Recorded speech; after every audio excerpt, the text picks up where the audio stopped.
بسم اللہ الرحمن الرحیم۔ السلام علیکم ناظرین۔ رسول اللہ صلی اللہ علیہ وآلہ وسلم کو خدائے عالم الغیب کی طرف سے حضرت حفصہ رضی اللہ تعالیٰ عنہ کی عبادت گزار ہونے کی سند عطا ہوئی۔ ان حضرت صلی اللہ علیہ وآلہ وسلم نے فرمایا، حفصہ، مجھے جبرائیل علیہ السلام نے اللہ تعالیٰ کی طرف سے اطلاع دی ہے کہ تم بہت پابندی صوم و صلاۃ ہو، اور یہ بشارت بھی دی ہے کہ آپ صلی اللہ علیہ وآلہ وسلم کی یہ بیوی جنت میں بھی آپ صلی اللہ علیہ وآلہ وسلم کے ساتھ ہوں گی۔ نام و نسب: ام المؤمنین حضرت حفصہ رضی اللہ تعالیٰ عنہ حضرت عمر رضی اللہ تعالیٰ عنہ بالخطاب اسلام کی دوسری خلیفہ کی صاحبزادی تھی، جن کا تعلق قبیلہ قریش کی شاخ بنو عدی سے تھا۔ آپ رضی اللہ کی والدہ حضرت زینب رضی اللہ بنت مظعون صحابیہ رسول، حضرت عثمان رضی اللہ تعالیٰ عنہ بن مظعون کی بہن اور قریش کی شاخ بنو جمع سے تھی۔ حضرت عبداللہ بن عمر رضی اللہ تعالیٰ عنہ اور حضرت عبد الرحمن بن عمر رضی اللہ تعالیٰ عنہ آپ رضی اللہ کے سگے بھائی تھے۔ آپ رضی اللہ کی پیدائش ان حضرت صلی اللہ علیہ وآلہ وسلم کی بعثت سے 5 سال قبل ہوئی۔ اسی زمانے میں خانہ کعبہ کی تعمیر نو ہوئی، جس سے آپ کی پیدائش کا سال یاد رکھا جاتا ہے۔ رسول اللہ صلی اللہ علیہ وآلہ وسلم سے عقد: حضرت حفصہ بنت عمر کی پہلی شادی حضرت خنیس رضی اللہ بن حذیفہ سہمی سے ہوئی۔ یہ وہ وفاشار صحابی تھے جنہیں بدر میں شرکت کی سعادت ملی، اور ایسے سخت زخم آئے جن کے نتیجے میں آپ کی شہادت واقع ہوئی۔ بعض دیگر روایات کے مطابق آپ رضی اللہ کی شہادت دراصل احد میں شرکت کے بعد لگنے والے زخموں کے نتیجے میں ہوئی تھی۔ ان کی وفات کے بعد حضرت حفصہ رضی اللہ عنہ حضرت صلی اللہ علیہ وآلہ وسلم کے عقد میں آئیں۔ یہ واقعہ ہجرت کے قریباً 30 ماہ بعد دوسرے یا تیسرے سال ہجرت کا ہے۔ حضرت خنیس رضی اللہ بن حذیفہ کی شہادت کے بعد جب حضرت حفصہ رضی اللہ بیوہ ہو گئیں تو ان کی عدت پوری ہو جانے کے بعد تباً حضرت عمر رضی اللہ کو اپنی 21 سالہ اس جوان سا بیٹی کے رشتے کی فکر دامنگیر ہوئی۔ انہوں نے اپنے قریب ترین دوستوں میں رشتہ طے کرنا چاہا۔ پہلے حضرت عثمان رضی اللہ کو حضرت حفصہ رضی اللہ کا رشتہ پیش کیا۔ انہوں نے جواباً کہا کہ فی الحال وہ دوسری شادی کا ارادہ نہیں رکھتے۔ حضرت عمر رضی اللہ کی فکر اپنی جگہ قائم رہی، چنانچہ انہوں نے حضرت ابو بکر رضی اللہ کو یہ رشتہ پیش کیا، مگر وہ بھی خاموش رہے اور کوئی جواب نہ دیا۔ کچھ دن گزرے تو ان حضرت صلی اللہ علیہ وآلہ وسلم کی طرف سے حضرت حفصہ رضی اللہ کے رشتے کا پیغام آیا، جو حضرت عمر رضی اللہ نے بڑی خوشی سے قبول کر لیا۔ اس واقعے کے کچھ عرصہ بعد جب حضرت ابو بکر رضی اللہ حضرت عمر رضی اللہ سے ملے تو ان سے کہا کہ مجھے احساس ہے کہ جب آپ نے حفصہ کے رشتے کا ذکر مجھ سے کیا تو میں خاموش رہا تھا، شاید اس خاموشی سے آپ کو کچھ رنج ہوا ہو۔ حضرت عمر رضی اللہ صاف گو انسان تھے، فرمانے لگے، واقعی مجھے بھی اس بات سے صدمہ پہنچا تھا، کیونکہ میں نے خاص تعلق محبت سے آپ کو اس رشتہ کی پیشکش کی اور آپ نے کوئی جواب ہی نہ دیا۔ حضرت ابو بکر رضی اللہ نے وضاحت فرمائی کہ امر واقعہ یہ ہے کہ آپ کی طرف سے رشتہ کی تجویز سے کچھ عرصہ قبل ان حضرت صلی اللہ علیہ وآلہ وسلم بطور مشورہ حفصہ کے رشتے کا ذکر اپنی ذات کے لیے مجھ سے فرما چکے تھے، اس لیے میں خاموش رہا، کیونکہ میں ان حضرت صلی اللہ علیہ وآلہ وسلم کی رازدارانہ مشاورت کی پیشگی ذکر آپ سے نہیں کر سکتا تھا، یہاں تک کہ خود حضور صلی اللہ علیہ وآلہ وسلم کی طرف سے یہ مبارک پیغام آپ کو پہنچ جائے۔ ہاں، اگر حضور صلی اللہ علیہ وسلم نے اس رشتے کا ذکر اپنے لیے نہ کیا ہوتا تو میں آپ کی خواہش کے احترام میں ضرور یہ رشتہ قبول کر لیتا۔ حضرت عمر رضی اللہ نے ان حضرت صلی اللہ علیہ وآلہ وسلم کی خدمت میں بھی یہ عرض کر دیا تھا کہ یا رسول اللہ، میں نے اپنے 2 قریبی ساتھیوں کے سامنے حفصہ کا رشتہ پیش کیا، مگر انہوں نے قبول نہ کیا۔ ان حضرت صلی اللہ علیہ وآلہ وسلم نے بھی ایسا پیارا جواب دیا جس سے ان کو تسلی ہو گئی۔ آپ صلی اللہ علیہ وسلم نے فرمایا کہ اے عمر، اللہ تعالیٰ آپ کی بیٹی کے رشتے کا جو انتظام کرے گا وہ عثمان رضی اللہ سے بہتر ہے، اور عثمان رضی اللہ کو جو رشتہ عطا کرے گا وہ آپ کی بیٹی سے بہتر ہے۔ اور پھر یہی ہوا کہ ان حضرت صلی اللہ علیہ وسلم کے ساتھ حضرت حفصہ بنت عمر کا عقد ہوا اور حضرت عثمان رضی اللہ کی شادی ان حضرت صلی اللہ علیہ وآلہ وسلم کی صاحبزادی حضرت ام کلثوم رضی اللہ سے ہو گئی۔ یہ واقعہ حضرت عثمان رضی اللہ کی پہلی بیوی حضرت رقیہ بنت رسول اللہ کی وفات کے بعد کا ہے۔ جب ایک طرف وہ اپنی بیوی حضرت رقیہ رضی اللہ کی وفات کے صدمے سے نڈھال تھے تو دوسری طرف یہ احساس غالب تھا کہ ان حضرت صلی اللہ علیہ وآلہ وسلم کے ساتھ ان کی دامادی کا تعلق نہیں رہا۔ اسی دوران حضرت عمر رضی اللہ کی طرف سے حضرت حفصہ رضی اللہ کے رشتے کی تجویز ہوئی، مگر حضرت عثمان رضی اللہ نے معذرت کر لی۔ بعد میں حضرت ام کلثوم رضی اللہ بنت رسول اللہ صلی اللہ علیہ وآلہ وسلم کے ساتھ حضرت عثمان رضی اللہ کی شادی ہو گئی اور یوں رسول اللہ صلی اللہ علیہ وآلہ وسلم کی یہ بات پوری ہو گئی۔ گھریلو زندگی۔ حضرت حفصہ بنت عمر کے مزاج میں اپنے والد کی جلالی طبیعت کا کچھ رنگ موجود تھا۔ خود حضرت عمر رضی اللہ بھی انہیں نرم ہوئی کی نصیحت بھی کیا کرتے تھے، جیسا کہ آگے ذکر آ رہا ہے۔ حضرت حفصہ رضی اللہ کی یہ کیفیت حضرت عائشہ رضی اللہ کے بیان کردہ ایک واقعے سے بھی ظاہر ہوتی ہے۔ ان دونوں ازواج میں سوتپن کے باوجود آپس میں دوستی بہت تھی۔ حضرت عائشہ رضی اللہ بیان کرتی ہیں کہ ایک دفعہ مجھے اور حفصہ رضی اللہ کو نفلی روزہ تھا۔ ہم دونوں گھر میں تھیں، کہیں سے کھانے کی کوئی چیز تحفہ میں آئی، ہم نے باہم مشورہ کیا کہ نفلی روزہ کھول کر کھانا کھا لیتے ہیں۔ پھر روزہ کھول لینے کے بعد فکر بھی ہوئی کہ نفلی روزہ توڑنے کا کہیں گناہ نہ ہو۔ جب حضور صلی اللہ علیہ وآلہ وسلم گھر تشریف لائے تو حضرت حفصہ رضی اللہ نے مجھے اپنے سے پہلے یہ سوال پوچھنے کی مہلت نہ دی۔ فرماتی ہیں کہ آخر وہ کس باپ کی بیٹی تھی؟ کہنے لگی، یا رسول اللہ، کہیں سے کھانا آیا تھا، ہم نے کھانا کھا کر نفلی روزہ کھول لیا، آپ صلی اللہ علیہ وسلم بتائیں ہم کیا کریں؟ حضور صلی اللہ علیہ وآلہ وسلم نے فرمایا، اب اس کے بدلے میں آپ دونوں کو نفلی روزہ رکھنا ہوگا۔ اس واقعے سے ازواج مطہرات رضی اللہ کی نفلی عبادات کے شوق اور جذبے کا بھی اندازہ ہوتا ہے۔ حضرت حفصہ رضی اللہ کی طبیعت اور مزاج کی مناسبت سے یہ واقعہ بھی قابل ذکر ہے کہ رسول اللہ صلی اللہ علیہ وآلہ وسلم نے کچھ عرصہ کے لیے بعض مصالح کے تحت 1 ماہ کے لیے ازواج سے علیحدگی اختیار کی۔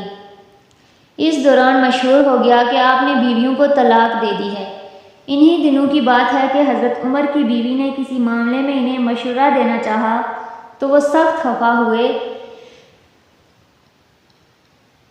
کہ مردوں کے معاملے میں عورتوں کی مداخلت کے کیا معنی؟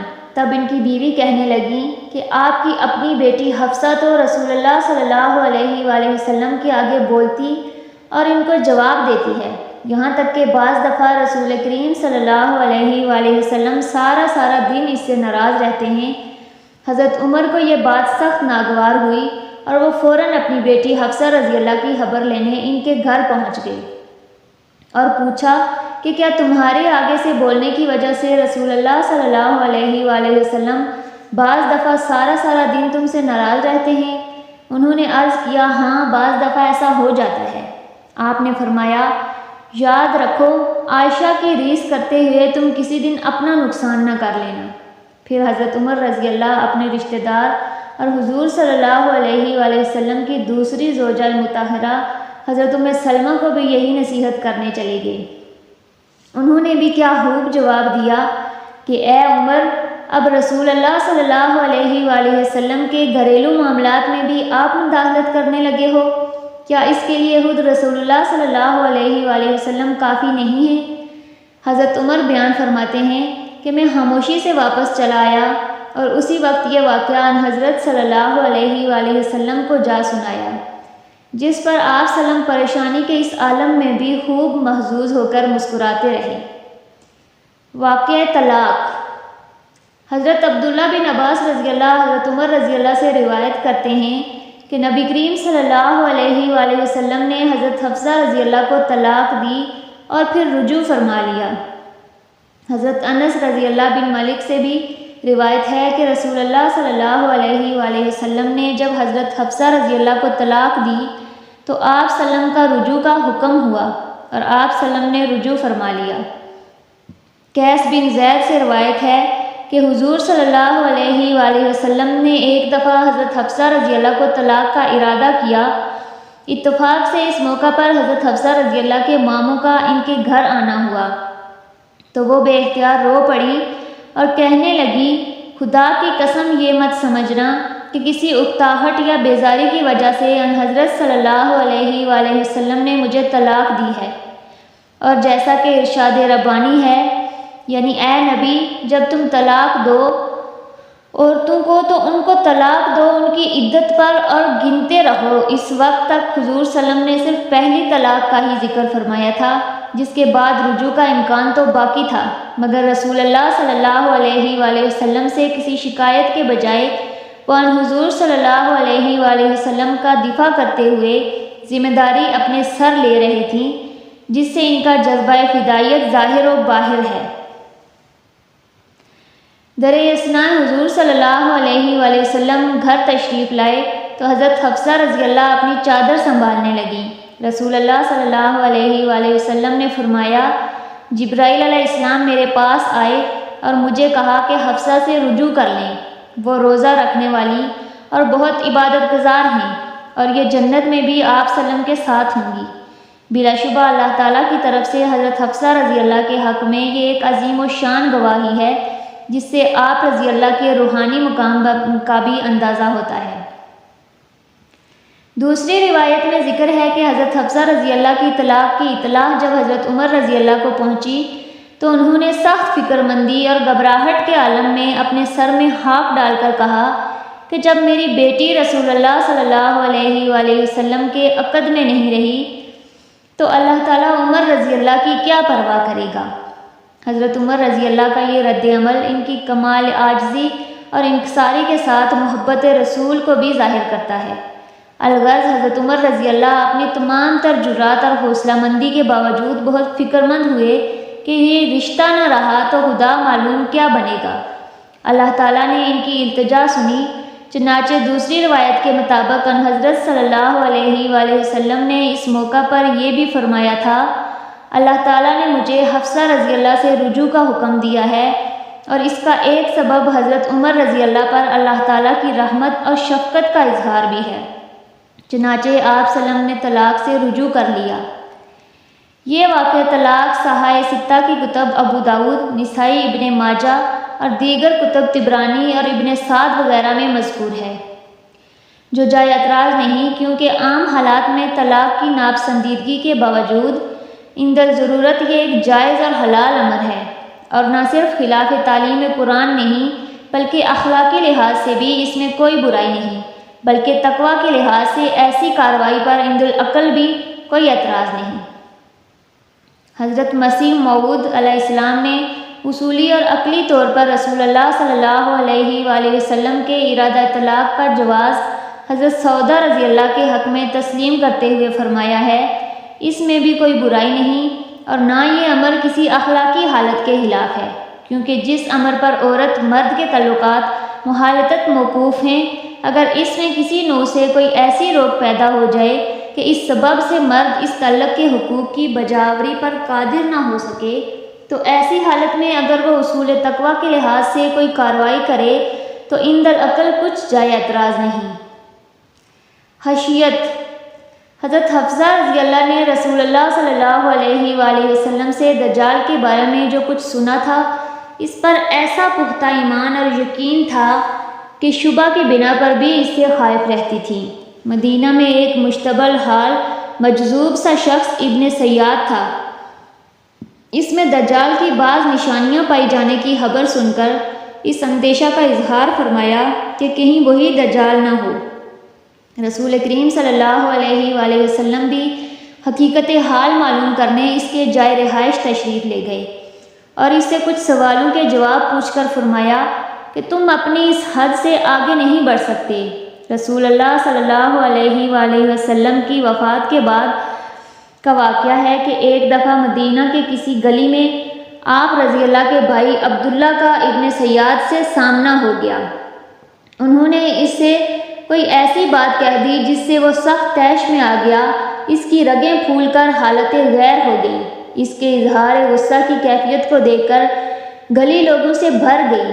حضرت ابن عمر رضی اللہ اپنی بہن ام المؤمنین حضرت حفصہ رضی اللہ کے پاس آئے تو انہیں اس واقعے کا علم ہو چکا تھا۔ انہوں نے اپنے بھائی حضرت عبداللہ رضی اللہ سے فرمایا کہ ابن سیاد کے ساتھ تکرار سے آپ رضی اللہ کا کیا مقصد تھا؟ آپ رضی اللہ کو پتہ نہیں کہ رسول اللہ صلی اللہ علیہ وآلہ وسلم نے دجال کے خروج کی ایک نشانی اس کا غصہ بھی بیان کیا تھا، اس لیے اسے نظر انداز کرنا چاہیے تھا۔ رسول اللہ صلی اللہ علیہ وآلہ وسلم کا ازواج سے حسن معاشرت اور فیض صحبت کی برکت۔ رسول اللہ صلی اللہ علیہ وآلہ وسلم کے عقد میں بیک وقت ازواج کی موجودگی اور حضرت عائشہ رضی اللہ و حفصہ رضی اللہ کی دوستی کے باعث بسا اوقات آپس میں ایسے معاملات ہو جایا کرتے تھے جن سے وقتی طور پر حضور صلی اللہ علیہ وآلہ وسلم کے لیے بھی ایک عجیب مشکل صورتحال پیدا ہو جاتی، مگر ان حضرت صلی اللہ علیہ وآلہ وسلم ہمیشہ عفو اور درگزر کا سلوک فرمایا کرتے تھے۔ ایک سفر میں حضرت عائشہ رضی اللہ اور حضرت حفصہ رضی اللہ دونوں شریک تھیں۔ ان حضرت صلی اللہ علیہ وآلہ وسلم سفر میں رات کو حضرت عائشہ کے ساتھ سفر کرتے اور ان سے باتیں کرتے تھے۔ حضرت حفصہ رضی اللہ نے ان سے کہا، کیا آج رات آپ میرے اونٹ پر سوار نہیں ہو جاتی اور میں آپ کے اونٹ پر سوار ہو جاؤں؟ پھر تم بھی دیکھو اور میں بھی دیکھوں۔ حضرت عائشہ نے کہا، ہاں ٹھیک ہے۔ پھر وہ ان کے اونٹ پہ سوار ہو گئی۔ حضور صلی اللہ علیہ وآلہ وسلم حسب عادت حضرت عائشہ رضی اللہ کے اونٹ کی طرف آئے جس پر اب حضرت حفصہ رضی اللہ تھیں۔ آپ صلی اللہ علیہ وسلم نے ان کو سلام کیا، پھر روانہ ہوئے، یہاں تک کہ انہوں نے پڑاؤ کیا۔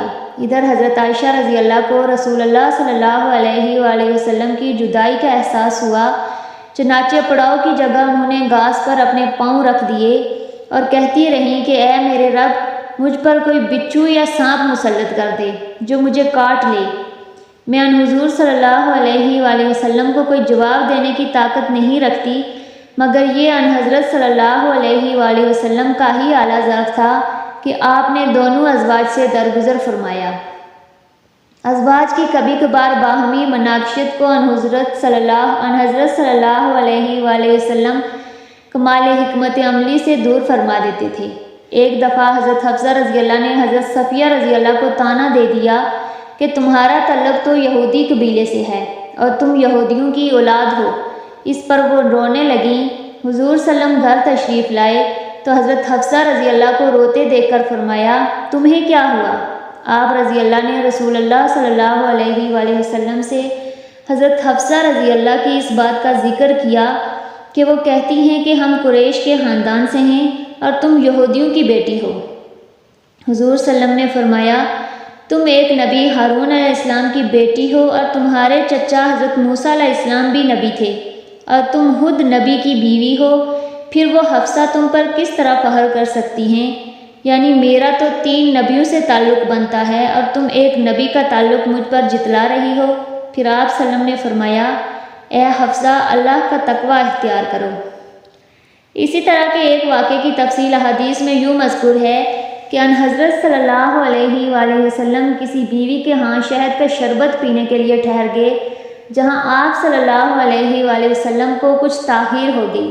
حضرت حفصہ رضی اللہ حضرت عائشہ رضی اللہ کو اس بیوی پر غیرت آئی اور دونوں نے مل کر فیصلہ کیا کہ حضور صلی اللہ علیہ وسلم کو آئندہ اس سے روکنے کے لیے اس شہد کے کسی نقص کی طرف توجہ دلانی چاہیے۔